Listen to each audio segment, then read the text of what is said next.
இன்னைக்கு டேயான ரொட்டீன் பார்க்கலாமா? என்னடா இருட்டில் நடந்துட்டுருக்கேன்னு பார்க்காதீங்க. காலையிலேருந்து வீட்டில் சும்மா தான் இருக்கேன். லைக் கடுப்பாக இருக்குது.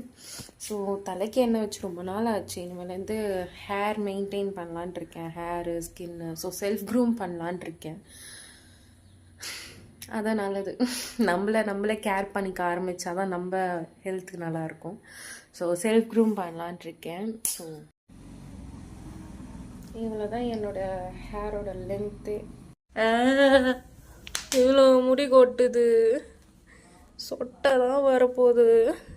ஆஃப்டர் அ லாங் டைம் கழிச்சு நான் வந்து ஃபேஸ் பேக்லாம் போட்டேன். சரி கொஞ்சம் மூஞ்சி பளபளன்னு ஆக்கலாம் அப்படின்ட்டு.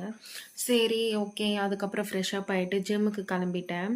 ஸோ பாதாம், பிஸ்தா, முந்திரி இதெல்லாமே, திராட்சை எல்லாம் போட்டுட்டு அப்படியே மில்கில் வந்து அப்படியே போட்டு சாப்பிடாம கிரைண்ட் பண்ணிவிட்டு, மிக்சியில் கிரைண்ட் பண்ணிட்ட பிறகு அது மிக்ஸ் அடித்து குடித்தேன். நல்லா இருந்தது. அப்படியே ஜிம்முக்கு போயிட்டு ஒர்க் அவுட் பண்ணிவிட்டு இன்றைக்கி செஸ்ட்டே போட்டேன். ஸோ நல்லபடியாக முடிஞ்சது. அவ்வளோதான். டாடா, பாய் பாய்.